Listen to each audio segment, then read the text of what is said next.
Assalamualaikum Bu Evi. Waalaikumsalam Bu Iro. Gimana kabarnya hari ini Bu Evi? Alhamdulillah baik. Kabar Bu Iro bagaimana? Alhamdulillah saya juga dalam keadaan baik. Sebelum Bu Evi melakukan coaching dengan coaching, saya sebagai seorang observer ingin menjelaskan topik penilaian yang akan saya gunakan selama observasi. Makan Bu. Ketika melakukan coaching harus sesuai dengan paradigma coaching, yaitu penyertaan, proses kreatif, dan memaksimalkan potensi. Selain itu, coaching diharapkan mengikuti alur kita mulai dari tujuan, identifikasi masalah, rencana aksi, hingga tanggung jawab. Selain itu, coach juga perlu menjadi pendengar yang aktif dan mampu memberikan pertanyaan yang berbobot. Inilah acuan yang akan saya gunakan untuk pengamatan. Sebelum kita mulai, bolehkah saya mengajukan beberapa pertanyaan? Kompetensi coaching, apa yang ingin Bu Evi kembangkan di sini? Baik, saya ingin mengembangkan semua kompetensi coaching ya Bu ya. Yang pertama yaitu kehadiranmu atau presence, kemudian mendengarkan aktif, dan memberikan pertanyaan yang berbobot dengan teknik rasa. Itu yang saya akan kembangkan dalam coaching nanti. Kalau begitu, untuk kompetensi yang spesifik, apa yang ingin Ibu tonjolkan lagi? Saya ingin fokus pada memberikan pertanyaan berbobot dengan teknik rasa. Tujuannya agar coach bisa menemukan solusi-solusi kreatif yang mungkin sebelumnya tidak terpikirkan oleh coach. Oh iya, baik. Untuk pertanyaan terakhir ya Bu ya, indikator keberhasilan dari pengembangan kompetensi ini, apa yang Bu Evi harapkan? Yang saya harapkan adalah indikatornya ketika coach saya merasa puas karena berhasil menemukan solusi dari masalah yang mereka hadapi gitu ya. Nah, hasil dari pertanyaan berbobot yang saya ajukan kepada coach saya. Iya, sungguh luar biasa Bu Evi. Saya kira Bu Evi itu sudah melaksanakan coaching. Kalau sudah siap, kita bisa mulai ya Bu. Iya Bu, siap Bu. Assalamualaikum Bu I. Waalaikumsalam Bu Evi. Selamat siang, terima kasih sudah meluangkan waktunya untuk sesi coaching hari ini. Bagaimana perasaan Bu I hari ini? Alhamdulillah sehat Bu Evi. Hari ini lagi happy ya Bu Evi ya. Alhamdulillah semua pembelajaran sudah dilalui dengan sangat baik. Alhamdulillah sudah ready untuk coaching hari ini. Oke, bagus sekali ya. Baik, kita akan mulai dengan tujuan hari ini nih. Apa sih yang ingin Bu I capai dari sesi coaching kita kali ini? Oke, Bu Evi, pada pertemuan kali ini saya ingin sharing dengan Bu Evi tentang apa yang menjadi kendala saya dalam pembelajaran. Saya merasa Bu Evi, saya tuh kurang dapat memanajemen waktu dengan baik ketika mengajar begitu. Jadi saya ingin bisa dapat mengelola waktu dengan lebih baik agar pembelajaran tercapai. Jadi itu tujuan yang penting sekali ya Bu ya.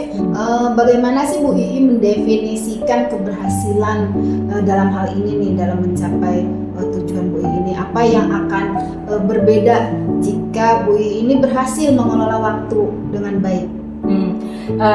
Saya ingin dengan dapatnya tercapainya manajemen waktu ini, saya harap pembelajaran dapat maksimal dilaksanakan begitu antara pada saat praktek, pada saat teori. Jadi saya tidak kehabisan waktu dan keteteran begitu Bu. Saya ingin bisa dapat manajemen waktu antara teori dan praktek. Baik, apa yang menurut Bu I menyebabkan Bu I ini kesulitan mengelola waktu selama proses mengajar? Menurut saya pribadi, yang menjadi kesulitan saya itu saya kurang dapat membagi waktu dengan baik Bu. Jadi saya tidak memanajemen waktu dengan baik sebelumnya. Seharusnya saya itu dapat membagi-bagi. Ketika saya harus teori, saya harus menyempatkan teori sekian menit, menyempatkan untuk praktek sekian menit begitu. Jadi sebelum pembelajaran seharusnya saya dapat membuat strategi pengelolaan waktu dengan baik begitu. Tapi saya belum bisa maksimal untuk itu. Oke, jadi ada dua hal ya yang muncul di sini ya. Yang pertama, waktu yang Bu I gunakan untuk menjelaskan konsep. Betul. Dan yang kedua, waktu yang diperlukan siswa untuk memahami materi. Nah, apakah selain kedua hal itu ada faktor lain yang mungkin mempengaruhi? Ada, Bu. Jadi saya itu terlalu lama menjelaskan teori, Bu. Ya, jadi terkadang teori yang saya jelaskan itu begitu panjang sehingga ketika pada saat praktek itu saya kehabisan waktu begitu, Bu. Jadi antara teori dan praktek itu saya harus bisa balance, harus bisa menyeimbangkan. Jadi kita sudah mengidentifikasi beberapa faktor nih ya Bu ya. Ya. Dari alokasi waktu yang terlalu lama untuk penjelasan, kemudian waktu siswa untuk memahami, dan kurangnya perencanaan waktu yang jelas. Betul. Apakah Bu I setuju nih ada area utama yang bisa kita fokuskan? Iya. Ini nih, yang tadi Betul. 3 itu adalah yang akan kita fokuskan. Iya betul, Bu. Saya setuju. Untuk alokasi waktu kita fokuskan untuk. Oke, sekarang langkah apa yang menurut Bu I ini bisa diambil untuk memperbaiki pengelolaan waktu? Gitu. Saya bisa memulainya dengan menyusun perencanaan secara terstruktur, Bu. Misalnya membagi waktu untuk setiap pembelajaran nih, untuk teorinya sekian menit, untuk prakteknya sekian menit, dan itu harus saya lakukan secara konsisten begitu, Bu. Sebetulnya yang tersulitnya itu adalah konsistennya itu, Bu. Gitu. Oke, itu rencana yang bagus sekali ya Bu ya. Nah, bagaimana dengan cara menjelaskan? Adakah strategi yang bisa Bu I gunakan untuk mempersingkat penjelasan tanpa mengurangi pemahaman siswa? Mungkin saya sebelumnya Bu Evi harus bisa memberikan penjelasan terlebih dahulu kepada siswa. Jadi untuk pembelajaran minggu depan Ibu akan mengajarkan ini begitu. Jadi saya harus bisa memberikan pandangan dulu pada siswa bahwa minggu depan akan belajar apa, sehingga siswa itu telah mempersiapkan terlebih dahulu berikut dengan materinya. Lalu ketika pertemuan pembelajarannya, saya bahas tuh per poin-poin yang saya sudah sampaikan minggu yang lalu. Nah, nanti di bagian poin siswa yang kurang memahami, baru saya akan jelaskan lebih mendalam begitu. Jadi tidak semuanya saya jelaskan sehingga saya lupa waktu begitu, Bu. Jadi ketika teorinya sudah tersampaikan, tidak harus panjang, lalu terfokus, saya bisa fokus kepada pembelajaran praktek. Oke, luar biasa ya Bu ya. Jadi rencananya adalah membagi waktu dengan lebih terstruktur, menggunakan timer, kemudian memfokuskan penjelasan pada inti materi dan melakukan pengecekan pemahaman lebih awal. Nah, apakah ada hal lain yang ingin Ibu tambahkan? Sepertinya cukup, Bu, untuk sekarang. Oke, untuk memastikan rencana ini berjalan nih ya, kapan Ibu I berencana untuk mulai menerapkannya? Insya Allah saya bisa mulai menerapkan pada saat pembelajaran minggu depan, Bu. Iya, kebetulan minggu depan itu sudah topik yang baru. Bagus sekali. Nah, apakah Bu I ini merasa butuh dukungan tambahan untuk menjalankan rencana ini? Sepertinya untuk saat ini saya akan mencoba dulu sendiri, Bu. Insya Allah saya bisa melaksanakannya. Itu ide yang sangat baik ya Bu ya. Jadi Bu I ini akan mencatat kemajuannya dan kita akan membahas hasilnya di sesi coaching berikutnya. Saya akan mendukung Bu I sepenuhnya dalam proses ini. Apakah jadwal minggu depan cocok untuk pertemuan kita nih selanjutnya? Iya, Bu. Jadi minggu depan itu cocok untuk pertemuan kita berikutnya untuk membahas keberhasilan dari rencana saya ini. Terima kasih Bu Evi atas bantuannya. Sama-sama. Saya yakin Bu I pasti berhasil nih ya melaksanakan rencana ini. Insya Allah. Sampai jumpa minggu depan ya Bu ya. Ya, terima kasih Bu Evi. Assalamualaikum. Waalaikumsalam. Assalamualaikum warahmatullahi wabarakatuh. Waalaikumsalam warahmatullahi wabarakatuh. Gimana Bu Evi setelah melakukan coaching? Alhamdulillah saya merasa lega ya Bu ya, bisa menjadi pendengar yang baik untuk mitra saya di coaching tadi. Saya juga merasa lega karena akhirnya coaching bisa menemukan solusi dari persoalan yang diharapkan. Baik ya Bu ya, luar biasa sekali. Saya akan menanyakan beberapa hal ya terkait observasi saya. Yang pertama, apa yang Ibu Evi sudah lakukan ketika melakukan proses coaching yang menjadi indikator ketercapaian pengembangan? Yang diinginkan yang sudah saya lakukan tadi, saya sudah berusaha untuk menerapkan prinsip sebagai coach yang baik, yang mana saya harus berperan aktif membangun kemitraan yang setara, kemudian membangun proses kreatif dan lain sebagainya. Saya juga sudah berusaha untuk menerapkan kompetensi inti dari coach, di mana saya harus berperilaku dalam kehadiran penuh atau presence. Saya juga berusaha untuk mendengarkan dengan baik, mengajukan pertanyaan berbobot sesuai dengan teknik rasa. Saya juga berupaya menerapkan alur tika. Jadi saya tadi berusaha untuk memulai dengan menggali tujuan utama, kemudian mengidentifikasi masalah, kemudian rencana aksi, ya, dan memulai dengan mencari rencana aksi itu, kemudian akhirnya dengan sebuah tanggung jawab dari coach dalam penyampaiannya. Baik Bu. Apa yang sudah Bu Evi sampaikan semua tadi ada di pengamatan saya seperti tadi ya Bu ya. Alur kita mulai dari tujuan, kemudian membahas tentang tujuan coaching ini apa, terus kemudian mengidentifikasi masalah tadi juga sudah sangat runtut Bu. Kemudian strategi apa yang harus dilakukan dan komitmennya juga tadi sudah dibahas ya Bu ya semuanya. Kompetensi tadi kan sudah dikembangkan semua ya. Nah kira-kira apa ini yang akan ditingkatkan lagi untuk kedepannya? Yang pastinya untuk kedepannya saya akan meningkatkan semua kompetensi dari Coach Bu ya. Kemudian saya juga berharap rekan-rekan juga bisa sama-sama belajar mengenai coaching untuk menyelesaikan permasalahan. Baik Bu, supervisi kali ini saya rasa cukup ya Bu ya. Semoga bermanfaat untuk kedepannya buat Bu Evi. Amin. Assalamualaikum warahmatullahi wabarakatuh. Waalaikumsalam warahmatullahi wabarakatuh Bu Evi. Gimana kabarnya Bu Evi? Alhamdulillah baik Bu Ii. Bu Ii bagaimana kabarnya hari ini? Alhamdulillah baik, saya juga sehat Bu. Baik, sekarang kan posisi saya sebagai observer nih ya. Bu Ii sendiri kan akan menjadi coach dalam coaching kali ini. Bagaimana Bu Ii, sudah siap? Siap insya Allah. Oke baik, saya sebagai observer akan mendiskusikan rubrik penilaian untuk percakapan coaching ini ya Bu ya. Nah, dalam rubrik ini Bu I akan menerapkan paradigma berpikir coaching, yaitu kemitraan, berproses kreatif, dan memaksimalkan potensi. Nah, selain itu, kompetensi inti yang akan dicapai ada 3 nih Bu ya, yaitu kehadiran penuh atau presence, mendengarkan aktif, dan mengajukan pertanyaan berbobot. Nah, menggunakan teknik rasa. Nah, Bu I, apakah Bu I sudah memahami rubrik ini nih? Sudah Bu, sudah saya pahami sebelumnya. Oke, dari 3 kompetensi yang saya sebutkan tadi, ada kehadiran penuh, mendengarkan aktif, dan mengajukan pertanyaan berbobot, itu kompetensi mana yang ingin Bu I dikembangkan lebih lanjut?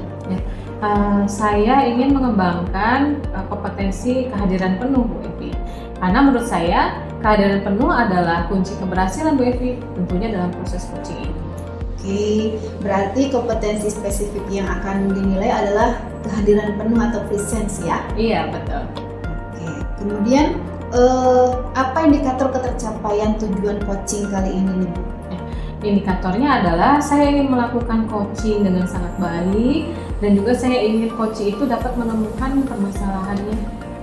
Baik Bu Ii, ya kita sudah melaksanakan prasupervisi nih Bu ya. Semoga nanti Bu Ii bisa melaksanakan coaching dengan baik dan lancar. Amin. Amin. Ya silahkan Bu Ii dapat mulai kegiatan coachingnya. Oke, baik Ibu, terima kasih. Sama-sama. Assalamualaikum. Waalaikumsalam warahmatullahi wabarakatuh. Oke, selamat sore Ibu Iro. Sore Bu Ii. Apa kabarnya hari ini? Alhamdulillah baik Bu Iro. Senang mendengarnya Bu Iro. Seperti yang sudah kita bahas sebelumnya nih Bu Iro ya, kita akan fokus pada pengembangan keterampilan mengelola pembelajaran berdiferensiasi. Betul ya Bu ya? Betul sekali. Iya, jadi kita sudah berbincang-bincang sebelumnya ya. Jadi yang ingin Ibu Iro coaching pada hari ini adalah pembelajaran berdiferensiasi. Nah, apa nih yang ingin Ibu capai pada sesi kita hari ini? Untuk sesi kita hari ini mungkin saya ingin lebih paham ya Bu ya tentang bagaimana mengaplikasikan pembelajaran berdiferensiasi di kelas saya Bu. Terkadang saya suka bingung nih Bu, bagaimana mengakomodasi kebutuhan belajar yang berbeda-beda dalam satu kelas itu Bu. Aduh, luar biasa nih, ini topik yang sangat menarik sekali. Pasti ini menjadi dilematik juga untuk guru-guru yang lainnya ya Bu, ya betul. Jadi bisa tidak Ibu ceritakan lebih lanjut Bu tentang situasi yang Ibu hadapi di kelas saat ini dari pembelajaran diferensiasi ini? Juga apa yang Ibu rasakan begitu? Iya. Kan gini Bu, ya saya mengajar itu di kelas yang sangat beragam ya Bu ya. Iya.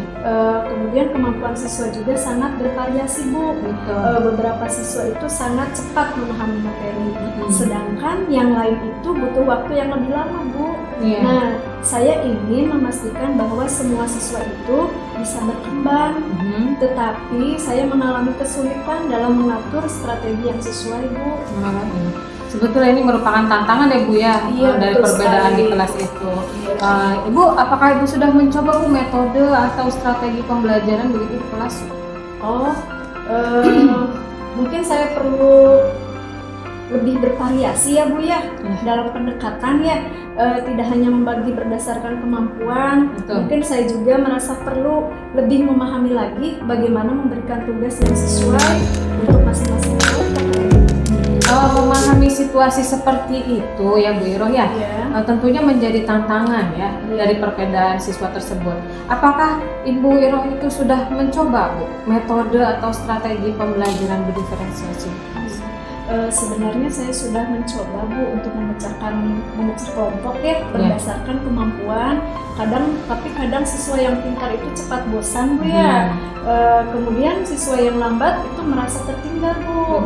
Nah, saya merasa strategi saya itu sebenarnya belum optimal. Oh iya, berarti luar biasa ya Bu Iroh sudah mencoba mempraktekkan pembelajaran diferensiasi sebelumnya ya Bu Iroh ya. Berarti pada coaching kita hari ini kita berfokus kepada peningkatan praktik ya Bu ya. Begitu yang sudah dilakukan oleh Bu Iroh. Berdasarkan pengalaman Ibu nih, apa yang menurut Ibu perlu diperbaiki atau ditingkatkan? Mungkin saya perlu lebih bervariasi ya Bu ya dalam pendekatan saya. Tidak hanya membagi berdasarkan kemampuan saja, tetapi saya juga mungkin merasa lebih memahami lagi bagaimana memberikan tugas itu sesuai dengan masing-masing sesuai untuk masing-masing kelompok nih. Iya, menarik sekali ya Bu ya.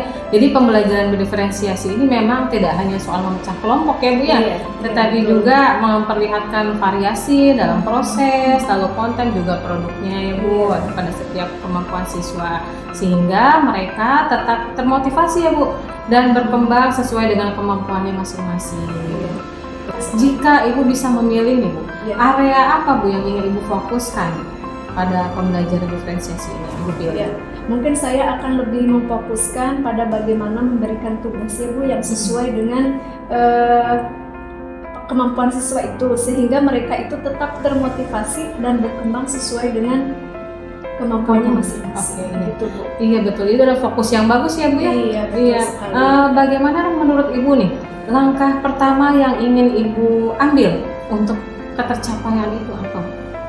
Mungkin saya bisa mulai dengan merancang tugas yang berbeda-beda ya Bu ya, untuk kelompok-kelompok siswa tersebut. Misalnya memberikan tantangan yang lebih sulit untuk siswa yang mempunyai kemampuan lebih. Kemudian memberikan lebih banyak scaffolding untuk siswa yang membutuhkan. Waduh, luar biasa. Ini ide yang sangat bagus nih ya Bu ya. Jadi langkah pertama Ibu kemukakan tadi itu terdengar realistis sekali ya. Nah, seberapa yakin Bu dari langkah Ibu tadi, Ibu bisa memulai menerapkannya dalam waktu dekat ini? Mungkin saya rasa cukup yakin ya Bu ya. Saya akan mencoba membuat variasi tugas untuk pembelajaran minggu depan. Oke, luar biasa sekali Bu Iroh. Bagaimana jika kita jadwalkan pada sesi selanjutnya nih Bu Iroh? Untuk lebih tahu nih perkembangan hasilnya begitu setelah mencoba strategi ini. itu ide yang bagus ya Bu Iri ya. Iya. Saya akan mencatat perkembangannya dan siap mendiskusikannya dalam sesi berikutnya. Oke, baik Bu Iro. Kita akan bertemu kembali ya Bu ya pada minggu depan pada sesi selanjutnya untuk kita diskusikan kembali. Oke, terima kasih banyak Bu Iro. Sama-sama, saya juga terima kasih ya Bu Iri ya. Saya itu menjadi lebih percaya diri lagi. Masya Allah, luar ya biasa. setelah melakukan coaching dengan Bu Iri. Aduh, luar biasa. Terima kasih Bu Iro. Semangat terus ya. Iya, terima kasih. Semoga Bu Iri. berhasil. Amin ya Allah. Assalamualaikum Bu I. Waalaikumsalam Bu Evi. Baik, tadi Bu I sudah melaksanakan coaching ya dengan Bu Iro. Ya. Nah, saya mengamati dari sini dan mencatat di lembar observasi saya nih ya. Ya.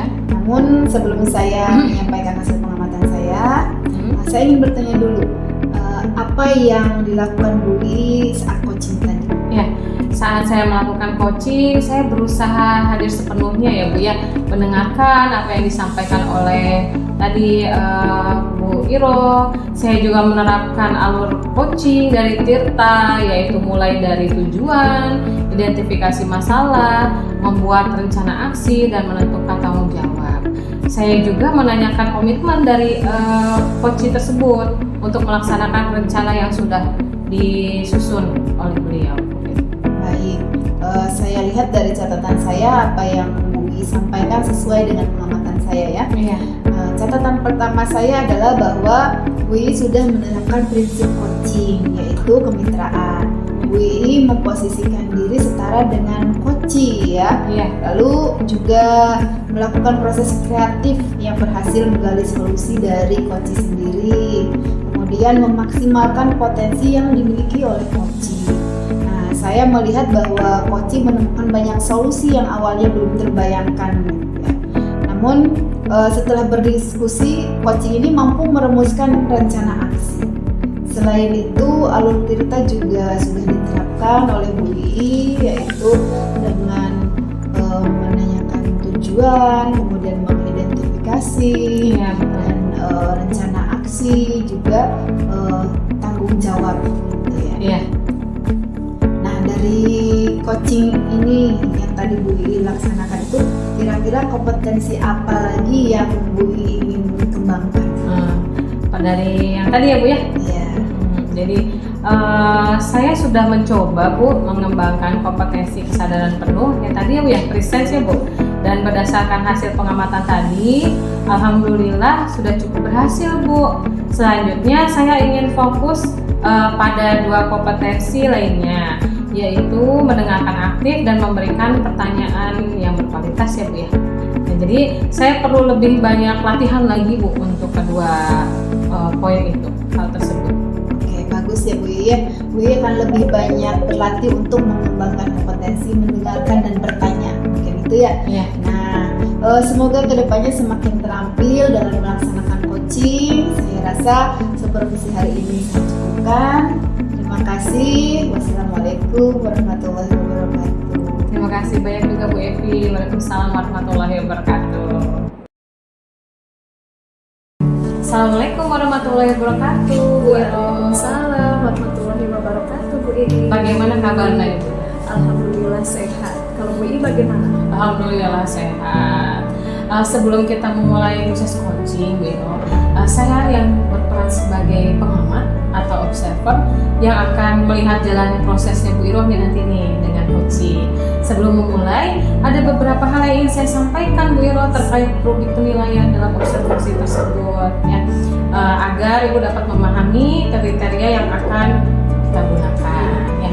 Rubrik penilaian ini mencakup beberapa prinsip coaching Bu Iro yang perlu diterapkan, yaitu satu kemitraan, yang kedua proses kreatif ya Bu ya, lalu yang ketiga kita akan memaksimalkan potensi coaching. Selain itu, kompetensi inti dalam coaching yang perlu diperhatikan adalah pertama kehadiran penuh atau presence, kedua Bu Iro juga harus mendengarkan aktif, lalu mengajukan pertanyaan yang terbuka. Nah, dengan menggunakan teknik rasa ya Bu. Saya juga berharap Ibu Iro dapat menerapkan alur Tirta dalam proses coaching ini yang meliputi tujuannya apa, identifikasinya apa, rencana aksi dan tanggung jawabnya apa. Nah, rubrik penilaian inilah yang akan menjadi panduan Ibu dalam proses coaching nanti. Apakah Ibu sudah dapat memahami, Bu? Alhamdulillah, saya paham, Bu. Oke, baik. Sebelum kita memulai proses coaching, Bu, ada beberapa pertanyaan yang ingin saya tanyakan kepada Ibu Yuro. Boleh? Tentu, silakan. Pertanyaan pertama, Bu, kompetensi coaching mana nih yang ingin Ibu kembangkan dalam proses percakapan ini? Untuk kompetensi ya, ya. untuk kompetensi yang ingin saya kembangkan itu ada 2 ya Bu ya. Ya. Yaitu yang pertama itu mendengarkan aktif. Ya. Kemudian untuk yang kedua itu mengajukan pertanyaan yang berbobot sesuai dengan teknik rasa. Wah, luar biasa sekali nih Bu Ira ya. Jadi mendengarkan aktif dan mengajukan pertanyaan terbuka atau berbobot ya Bu ya. Ya. Dari kedua kompetensi ini ya Bu ya, yang mana yang secara spesifik ingin Ibu fokuskan dalam proses coaching tadi? Ya, saya ingin fokus pada mendengarkan aktif ya Bu ya, agar saya bisa lebih mendalami potensi coaching dan membantu menemukan solusi yang tepat atas permasalahan yang mereka hadapi. Baik, memang mendengarkan aktif itu adalah kunci ya Bu ya. Dalam menggali banyak hal dari coaching. Pertanyaan terakhir Bu terkait indikator ketercapaian. Apa tolak ukur Ibu dalam keberhasilan yang ingin Ibu capai dalam proses percakapan nanti? Untuk indikator keberhasilannya, pertama saya akan menerapkan alur kita secara runtut ya Bu ya. Iya. Kemudian yang kedua saya bisa menggali ide-ide dari coaching Iya. ya, agar mereka dapat menemukan solusi atas permasalahan yang mereka hadapi. Iya, baik. Semoga indikator-indikator yang sudah Ibu sampaikan nanti dapat tercapai dengan maksimal ya Bu ya. Semoga juga dalam proses nanti Ibu bisa menjelaskan alur tirta tersebut dan menggali ide-ide coaching dengan baik. Iya, terima kasih ya Bu ya. Oke, ya. Selamat berdiskusi ya Bu. Ya, siap. Terima kasih ya Bu ya. Assalamualaikum. Waalaikumsalam warahmatullahi wabarakatuh. Selamat sore. Terima kasih ya Bu Epi ya sudah meluangkan waktu untuk sesi coaching kali ini. Nah, sekarang bagaimana perasaan Bu Epi? Sore Ibu, alhamdulillah saya merasa sangat baik ya Bu ya, dan saya siap untuk berdiskusi dengan Bu Iro. Nah, saya ingin fokus pada penerapan PSE di kelas nih Bu Iri. Saya sangat senang mendengarnya ya Bu ya. Untuk sesi ini kita akan menggunakan pendekatan PETA ya Bu ya, yaitu tujuan, identifikasi, rencana aksi, dan tanggung jawab. Kemudian untuk membantu percakapan kita ini, mari kita mulai dengan tujuan. Apa sih yang ingin Ibu Epi capai dari sesi ini? Saya ingin lebih memahami bagaimana menerapkan PSE di kelas nih Bu, sehingga siswa dapat lebih memahami diri mereka sendiri, mengelola emosinya, dan menjaga atau menjalin hubungan sosial yang baik dengan baik teman-temannya atau lingkungan sekitarnya. Saya juga ingin meningkatkan keterampilan sosial dan emosional siswa. Mungkin itu adalah tujuan yang sangat penting ya Bu ya. Jika kita bayangkan berhasil menerapkan pembelajaran sosial emosional, apa yang akan Ibu Epi harapkan terjadi di kelas ini ya? Kemudian apa indikator keberhasilannya menurut Bu Epi? Saya berharap siswa lebih mampu mengelola emosi mereka saat menghadapi kesulitan, bisa saling mendukung dalam kegiatan kelompok, dan menunjukkan empati dalam berinteraksi. Saya juga ingin menciptakan lingkungan kelas yang lebih inklusif dan positif. Ya, jadi kesuksesan akan terlihat ya dari pengelolaan emosi yang lebih baik, kemampuan siswa dalam bekerja sama, dan terciptanya suasana kelas yang positif dan inklusif ya. Itu tujuan yang sangat jelas Bu. Kemudian ini Bu, apa saja tantangan atau hambatan yang Ibu Epi hadapi saat mencoba menerapkan pembelajaran sosial emosional di kelas? Salah satu tantangan terbesarnya adalah kurangnya waktu ya Bu ya. Nah, dengan jadwal saya yang padat, sulit bagi saya untuk menyisipkan kegiatan PSE gitu Bu, tanpa mengorbankan materi pelajaran. Nah, selain itu juga beberapa siswa masih kesulitan mengelola emosi, dan ada yang tidak mau terbuka untuk berbicara tentang perasaan mereka kepada saya. Oke, baik ya Bu ya. Jadi ada beberapa tantangan ya Bu ya. yaitu yang pertama keterbatasan waktu dan kesulitan beberapa siswa dalam mengelola emosi atau membuka diri. Apa sih yang menjadi faktor lain yang mempengaruhinya, Bu? Mungkin pendekatan saya juga perlu lebih variatif ya Bu ya. Saya merasa terkadang siswa itu kurang tertarik dengan kegiatan PSE yang saya terapkan. Jadi mungkin kita bisa fokus ya Bu pada 3 hal di sini ya Bu ya. Untuk yang pertama adalah waktu yang terbatas, kemampuan siswa mengelola emosi dan membuka diri, serta cara meningkatkan minat siswa terhadap kegiatan pembelajaran sosial emosional. Nah, apakah Bu Evi setuju? Ya Bu, saya setuju Bu. Baik ya Bu ya. Mari kita buat rencana aksi berdasarkan tantangan yang telah kita identifikasi. Langkah-langkah apa yang bisa Bu Evi ambil untuk mulai menerapkan pembelajaran sosial emosional yang lebih efektif lagi, Bu? Untuk masalah waktu, mungkin saya bisa mengintegrasikan kegiatan PSE ke dalam pembelajaran yang sudah ada ya Bu ya, seperti memberikan waktu refleksi saat diskusi kelompok atau setelah menyelesaikan tugas. Nah, untuk siswa yang kesulitan mengelola emosi, saya bisa mulai dengan latihan mindfulness atau teknik relaksasi sederhana gitu Bu. Terus untuk menarik minat siswa, saya bisa menggunakan permainan atau simulasi yang lebih interaktif. Oke ya, itu rencana yang sangat baik sekali ya Bu ya. Mengintegrasikan pembelajaran sosial emosional ke dalam pembelajaran akademis bisa membantu menghemat waktu, dan latihan mindfulness bisa menjadi cara yang efektif untuk membantu siswa mengelola emosi mereka ya Bu ya. Kemudian Bu Evi juga menyebutkan penggunaan permainan dan simulasi. Nah, itu bisa meningkatkan keterlibatan siswa. Nah, apakah ada strategi lain Bu yang bisa ditambahkan lagi? Saya juga berpikir untuk mengajak siswa secara berkala berbicara tentang perasaan mereka dari kelompok ke dalam kelompok kecil, sehingga mereka merasa bisa lebih nyaman untuk terbuka. Bagus sekali Bu ya. Jadi rencana aksinya adalah mengintegrasikan pembelajaran sosial emosional ke dalam pembelajaran akademik. Kemudian menggunakan latihan mindfulness untuk membantu siswa mengelola emosi, membuat kegiatan yang lebih interaktif, serta menciptakan kelompok diskusi kecil tentang perasaan. Nah, apakah Bu Evi merasa ini bisa diterapkan dalam waktu yang dekat, Bu? Sepertinya bisa Bu, saya merasa bisa memulainya di minggu depan. Oke, kira-kira apa langkah pertama yang akan Bu Evi lakukan minggu depan untuk memulai menerapkan rencana ini? Saya akan memulai dengan mengintegrasikan refleksi PSE ke dalam pelajaran minggu depan. Mungkin setelah siswa melakukan kegiatan kelompok, saya juga akan mencoba latihan mindfulness secara singkat di awal pembelajaran. Oke, itu langkah yang bagus ya Bu ya, dan realistis ya Bu ya.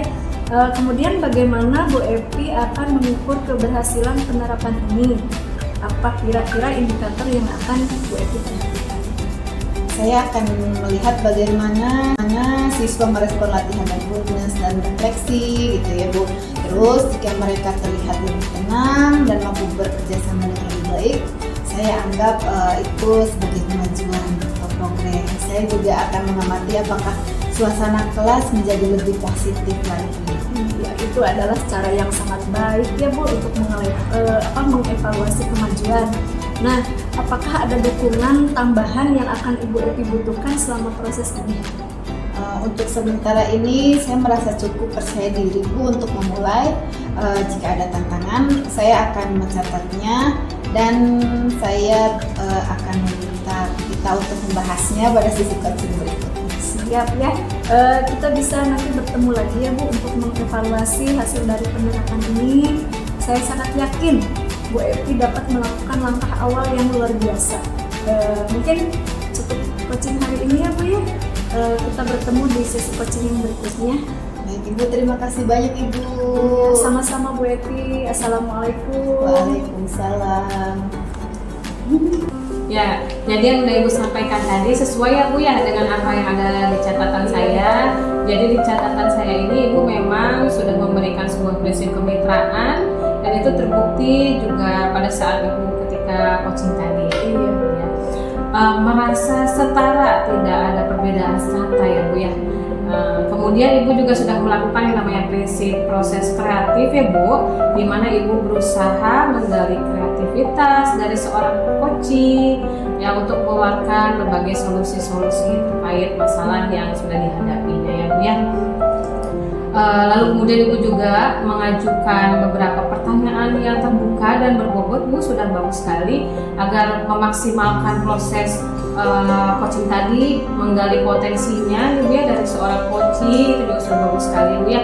Dan juga Ibu sudah memberikan kompetensi inti sesuai dengan teknik rasa tadi Bu ya. Jadi ada pada supervisi ini ya Bu ya, Ibu saya mengharapkan ada dua hal ya Bu ya.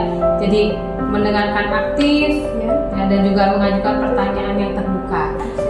Sudah terlaksana, dan yang paling penting dari proses tadi juga saya melihat bahwa Bu Yuro sudah melakukan percakapan dengan alur yang sangat baik ya. Dimana Bu Yuro memulai dengan tujuan ya, kemudian identifikasi masalah, kemudian rencana aksi, dan juga tanggung jawab ya Bu ya. Alhamdulillah secara gambaran dari catatan saya, Bu Yuro tadi sudah melaksanakan proses coaching dengan sangat baik ya Bu ya. Ibu luar biasa loh, bagus sekali. Terima kasih ya Bu ya. Pertanyaan terakhir nih Bu. Nah, dari berdasarkan hasil coaching tadi nih Bu, kira-kira nih kompetensi apa lagi nih yang ingin Ibu kembangkan berdasarkan proses coaching tadi? Oke, kompetensi yang ingin saya kembangkan adalah kehadiran penuh ya Bu ya, yang mungkin tadi merasa ada sedikit unek-unek begitu ya Bu ya. Kemudian seharusnya saya menggunakan salah satu adalah teknik stop. Agar beliau lebih rileks untuk mengungkapkan permasalahan-permasalahan yang sedang dihadapi tersebut. Mungkin itu ya, betul. Jadi kehadiran penuh dan presence ya Bu ya, itu menjadi harapan Ibu agar lebih bisa dikembangkan ya Bu ya. Iya. Oke. Dan saya juga berdoa semoga teknik ini bisa segera Ibu maksimalkan nih Bu ya dalam pembelajaran di kelas. Iya. Sama saya juga berharap seperti itu ya Bu ya. Terima kasih Bu Yuro, semoga ini dapat dilaksanakan dengan baik. Ini adalah proses yang sangat luar biasa sekali. Semoga bisa berdampak yang luar biasa ya Bu ya pada pencapaian Ibu selanjutnya. Iya. Terima kasih Bu Yuro. Iya, sama-sama ya Bu Ii. Terima kasih ya. Iya, Assalamualaikum warahmatullahi wabarakatuh. Salam warahmatullahi wabarakatuh. Demikian video demonstrasi kontekstual dari kami mengenai coaching untuk supervisi akademik. Semoga bermanfaat. Dan semoga menginspirasi. Wassalamualaikum warahmatullahi wabarakatuh. Mana siswa merespon latihan mindfulness dan refleksi gitu ya Bu. Terus jika mereka terlihat lebih tenang dan mampu bekerja sama dengan lebih baik, saya anggap itu sebagai kemajuan atau progres. Saya juga akan mengamati apakah suasana kelas menjadi lebih positif lagi. Ya, itu adalah cara yang sangat baik ya Bu untuk mengevaluasi kemajuan. Nah, apakah ada dukungan tambahan yang akan Ibu Epi butuhkan selama proses ini? Untuk sementara ini saya merasa cukup percaya diri Bu untuk memulai. Jika ada tantangan, saya akan mencatatnya dan saya akan meminta kita untuk membahasnya pada sesi coaching berikutnya. Siap ya, kita bisa nanti bertemu lagi ya Bu untuk mengevaluasi hasil dari pendekatan ini. Saya sangat yakin Bu Epi dapat melakukan langkah awal yang luar biasa. Mungkin cukup coaching hari ini ya Bu ya. Kita bertemu di sesi coaching yang berikutnya. Baik Ibu, terima kasih banyak Ibu. Sama-sama Bu Epi. Assalamualaikum. Waalaikumsalam. Ya, jadi yang udah Ibu sampaikan tadi sesuai ya Bu ya dengan apa yang ada di catatan saya. Jadi di catatan saya ini Ibu memang sudah memberikan sebuah prinsip kemitraan, dan itu terbukti juga pada saat Ibu ketika coaching tadi. Iya. Ya. Merasa setara, tidak ada perbedaan strata ya Bu ya. Kemudian Ibu juga sudah melakukan yang namanya prinsip proses kreatif ya Bu, di mana Ibu berusaha menggali kreativitas kreativitas dari seorang coaching ya untuk mengeluarkan berbagai solusi-solusi terkait masalah yang sudah dihadapinya ya Bu ya. Lalu kemudian Ibu juga mengajukan beberapa pertanyaan yang terbuka dan berbobot Bu, sudah bagus sekali agar memaksimalkan proses coaching tadi, menggali potensinya Ibu ya dari seorang coaching, itu juga sudah bagus sekali Bu ya. Dan juga Ibu sudah memberikan kompetensi inti sesuai dengan teknik rasa tadi Bu ya. Jadi ada pada supervisi ini ya Bu ya, Ibu saya mengharapkan ada dua hal ya Bu ya. Jadi mendengarkan aktif ya, dan juga mengajukan pertanyaan yang terbuka. Sudah terlaksana dan yang paling penting dari proses tadi juga saya melihat bahwa Bu Yuro sudah melakukan percakapan dengan alur yang sangat baik ya. Dimana Bu Yuro memulai dengan tujuan ya, kemudian identifikasi masalah, kemudian rencana aksi dan juga tanggung jawab ya Bu ya. Alhamdulillah secara gambaran dari catatan saya, Bu Yuro tadi sudah melaksanakan proses coaching dengan sangat baik ya Bu ya. Ibu luar biasa loh, bagus sekali. Terima kasih ya Bu ya. Pertanyaan terakhir nih Bu. Nah, dari berdasarkan hasil coaching tadi nih Bu, kira-kira nih kompetensi apa lagi nih yang ingin Ibu kembangkan berdasarkan proses coaching tadi? Oke, kompetensi yang ingin saya kembangkan adalah kehadiran penuh ya Bu ya, yang mungkin tadi merasa ada sedikit unek-unek begitu ya Bu ya. Kemudian seharusnya saya menggunakan salah satu adalah teknik stop. Agar beliau lebih rileks untuk mengungkapkan permasalahan-permasalahan yang sedang dihadapi tersebut. Mungkin itu ya. Betul. Jadi kehadiran penuh dan presence ya Bu ya, itu menjadi harapan Ibu agar lebih bisa dikembangkan ya Bu ya. Iya. Oke. Dan saya juga berdoa semoga teknik ini bisa segera Ibu maksimalkan nih Bu ya dalam pembelajaran di kelas. Iya. Sama saya juga berharap seperti itu ya Bu ya. Terima kasih Bu Yuro, semoga ini dapat dilaksanakan dengan baik. Ini adalah proses yang sangat luar biasa sekali. Semoga bisa berdampak yang luar biasa ya Bu ya pada pencapaian Ibu selanjutnya. Baik, terima kasih Bu Yuro. Iya, sama-sama ya Bu Ii. Terima kasih ya. Ya, Assalamualaikum warahmatullahi wabarakatuh. Salam warahmatullahi wabarakatuh. Demikian video demonstrasi kontekstual dari kami mengenai coaching untuk supervisi akademik. Semoga bermanfaat Dan semoga menginspirasi. Wassalamualaikum warahmatullahi wabarakatuh.